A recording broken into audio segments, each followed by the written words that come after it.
Все осталось позади, и мучительные допросы, и наигранный гнев следователя Федюкова, и тоска полутемной мрачной камеры, где в дневное время по дурацкой тюремной инструкции нельзя было лежать или ходить из угла в угол, как этого требовали взвинченные неопределенностью нервы. Напоследок НКВДшник долго и мрачно размышлял, рисуя на чистом листе бумаги концентрические круги и непонятные зигзаги, потом вздохнул и хмуро спросил: «Честно скажи, Аркаша, прямо выкладывай, как будешь вести себя на суде?» «Без утайки, гражданин следователь». Следователь посопел. «Так, кто ты?» — снова спросил он. «Кадет, гражданин следователь». Без запинки отозвался Штерн. «Это для меня ты кадет», — хмуро заметил следователь. «А для суда?» «Кадет, конечно», — удивился Аркадий Наумович Штерн, бывший аэронавт Асавиахима, а ныне подследственный из Лефортовской спецтюрьмы.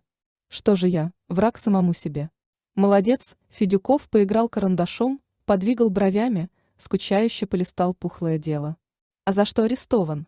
«За распространение клеветнических измышлений, льющих воду на мельницу попов и религиозных фанатиков», без запинки доложил Штерн. «Точно». Следователь сжал мохнатую лапу, и карандаш с треском переломился на две неровные половинки. Штерн завороженно смотрел на обломки карандаша. Следователь усмехнулся. «Вот так, Аркаша», — удовлетворенно сказал он. «И не дай бог, если мне твое дело вернут на доследование. Вы же в Бога не верите?» Не удержался подследственный. «Тоже, значит, льете воду на мельницу религиозного фанатизма». Федюков ухмыльнулся. «Гад ты, Аркаша», — убежденно сказал он. «Классовый враг, пригревшийся на груди нашей молодой советской науки». Следователь был в прекрасном настроении. Как говорится, кончил дело и гуляет соответственным образом, смело. «Чай пить будешь?» — спросил он. «Буду», — дерзко согласился Штерн. «С лимоном и бутербродами. Вот сволота», — грустно констатировал следователь. «Ты читал, что Ленин о таких, как ты, мракобесах писал?» «Никак нет», — отрапортовал Штерн, уже понявший за месяцы своего заключения, что со следователями не спорят и ничего им не доказывают. Следователи просто выполняют указания свыше, и любое противоречие задевает их нежную душу настолько, что они тут же пускают в ход свои пудовые кулаки. Штерн уже прошел через все испытания. Для следователя главное, чтобы все шло, как по писанному. Разумеется, писанному ими самими. Посидев в камере и, пообщавшись с такими же бедолагами, ощутив мощь следственной машины на своих боках, Штерн понял, что правило «не плевать против ветра» было придумано умными людьми. Находились, правда, ретивые, которые пытались найти закон и справедливость. Однако уже через неделю и они покорно подписывали протоколы с самыми бредовыми показаниями, а в камере смущенно оправдывались стечением обстоятельств, застенчиво пряча в тень синяки и кровоподтеки на скулах. Штерн быстро усвоил правила игры, в которую оказался втянут против воли и в которой был бессилен изменить установленные кем-то правила. Осознав это, протоколы он подписывал сразу, следя однако за тем, чтобы написанное Федюковым не могло повредить другим. Поведение подследственного пришлось Федюкову по душе. Не выделывается гаденыш, адвоката не требует, в протоколах расписывается без нажима. Правильный подследственный. Экономит дорогое время работника госбезопасности. И на товарищей зря не клепает. Сам виноват, мол, сам и отвечу. Такому в мелочах и навстречу пойти не грех. Он пододвинул Аркадию Наумовичу обвинительное заключение, и Штерн, не читая и не выпендриваясь по поводу орфографических ошибок, без раздумий написал, что ознакомился с этим заключением и целиком с ним согласен. Следователь шумно вздохнул, спрятал дело в сейф и широким жестом пригласил Аркадия Наумовича к столу. «Садись», — сказал он, — «чай будем пить с бутербродами. А ты мне расскажешь про аэронавтику свою». «А не боитесь, гражданин следователь?»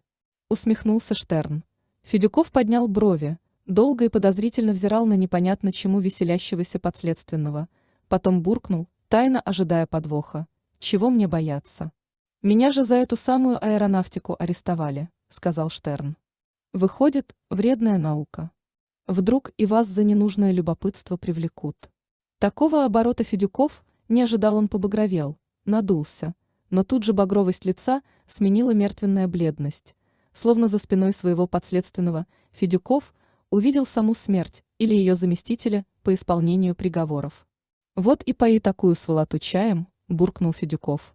«Шуточки у тебя, как у Николая Ивановича Ежова. Садись, подлец, и про Усыскина рассказывай. Это правда, что вам Блюхер именные часы вручал?» Суда Аркадий Наумович ждал с особым нетерпением. Ночами он разучивал свою оправдательную речь, которая, как ему казалось, камня на камне не должна была оставить от доводов обвинения. В конце концов, есть неоспоримые научные данные, добытые героями науки. А против доказанных научных фактов, по его мнению, идти было невозможно. Факты, уважаемый гражданин-следователь, они и в Африке факты. Придется вам, товарищ Федюков, ответить за провокационное избиение научных кадров молодой Советской Республики. Да, Аркадий Штерн не академик Павлов, но и его вклад в науку не менее ценен, чем труды академика. И считаться с этим придется всем, а в первую очередь вашему вонючему ведомству. При социализме никому не позволено человека безвинного в тюрьму сажать, не царское беззаконное время. И славное имя Алексея Усыскина научная общественность вам марать не позволит. Нет, не позволит. Пусть он, Штерн, молод, но как член ВЛКСМ он тоже верен заветам вождя мирового пролетариата и будет отстаивать свою научную правоту в самых высоких инстанциях, вплоть до Центрального комитета партии. Да, вплоть до Центрального комитета. Только напрасно Штерн разучивал эту самую свою речь. Не было никакого суда. Зря он готовился к схватке с государственными обвинителями, которых оставили в заблуждении отдельные нечестные научные руководители. Типа Мымрина и Авдея Поликарповича Гудименко. Штерна долго держали с группой таких же унылых бедолаг в темном облупленном предбаннике. Каждый, побывавший в зале, где отправлялось правосудие, выходил оттуда бледный и растерянный. И обозначенный ему срок в 10 лет без права переписки или 7 лет лагерей усиленного режима с последующим поражением в правах на 5 лет вгонял оставшихся в предбаннике в животный страх и сомнения в собственной судьбе. Наконец пришло время и Аркадия Штерна. За столом, покрытым зеленым сукном, под большим портретом Сталина сидели трое. В центре был невысокий лысый судья в полувоенном френче, по бокам его располагались двое военных, судя по звездам в петлицах, в немалых чинах.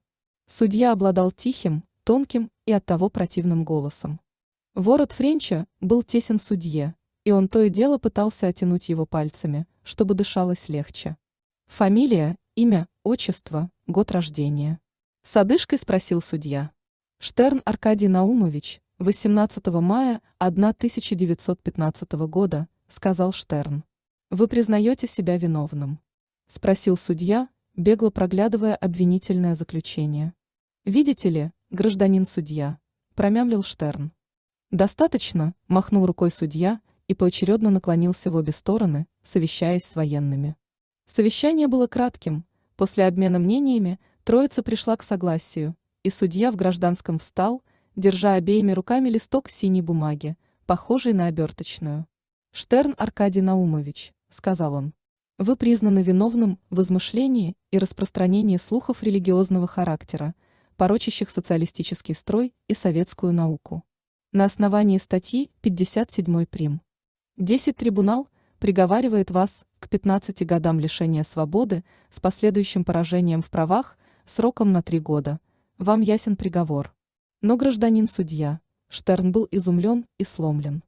Скорый суд так потряс бывшего аэронавта, что он не находил слов. Впрочем, его оправдания не требовались никому. Военные проглядывали какие-то бумаги и на подсудимого внимания не обращали. В глазах гражданского были скука и пустота. «Вам ясен приговор?» – тонко переспросил судья, и голос его отрезвил Аркадия.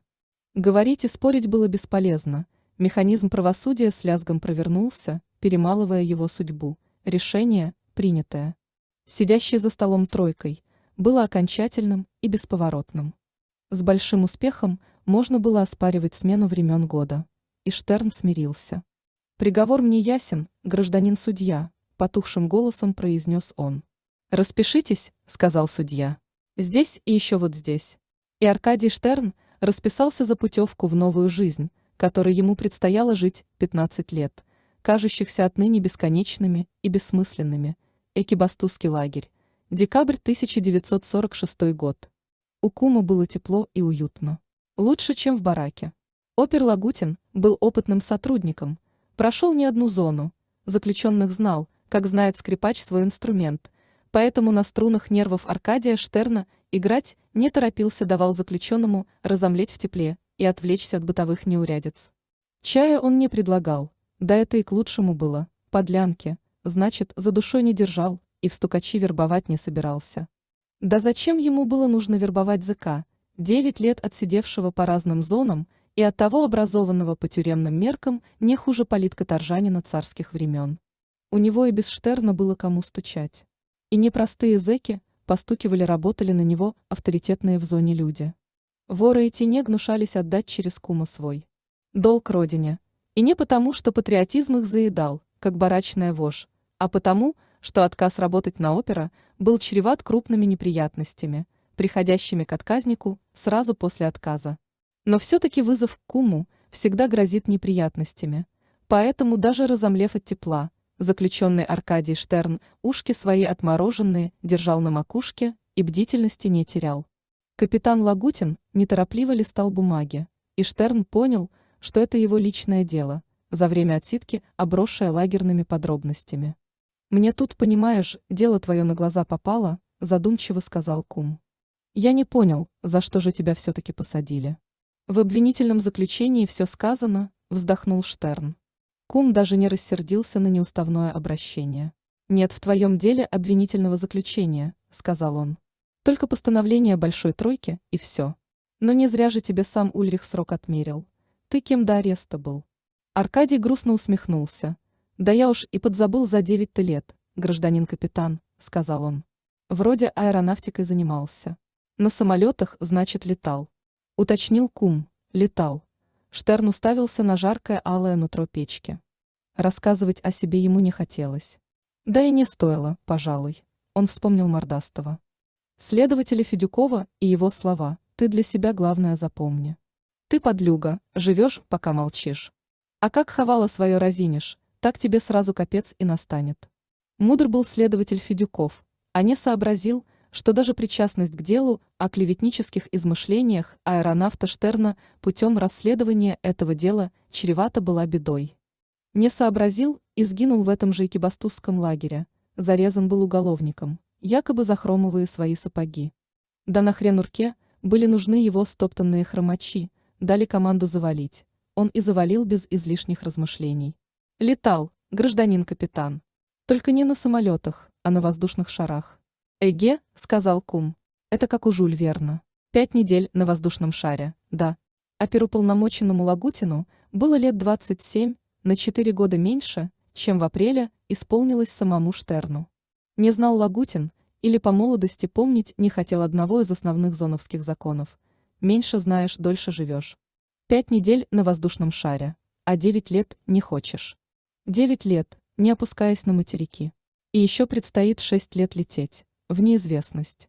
«В постановлении непонятно написано», — сказал Кум. «Сказано, что осудили тебя за клеветнические измышления и распространение слухов религиозного характера, порочащих социалистический строй и советскую науку. Значит, это какую хренотень ты порол, что тебя в лагерь упекли?» «Я за эту самую хренотень уже 9 лет отсидел», — ответил Штерн. «И еще 6 сидеть. Вам простое любопытство удовлетворить, гражданин уполномоченный, а мне очередной довесок». «Не будет тебе довеска», — веско сказал Лагутин. «Я здесь решаю, кто досидит, а кто на новый срок пойдет. Был у меня такой следователь Федюков», — вслух подумал заключенный Штерн. «Он на меня дело оформлял. И что же? В этом лагере я его и встретил. В прошлом году с заточкой в боку помер. В причине смерти туберкулез проставили». «Ты меня не пугай», — сказал Лагутин. «Говори, за что тебя в зону посадили. Какой сказкой народ пугал». «Никого я не пугал. Сказал, что сам видел, что товарищи видели, своего ничего не придумывал. Только партия сказала: вреден ты, Аркадий, молодой советской науке, опасен нашей стране». Дали 15 лет для исправления и понимания своих политических ошибок. Исправился. Усмехнулся оперуполномоченный. На полную катушку, подтвердил заключенный. До того исправился, что прошлого и поминать не хочу. Не было ничего, померещилось.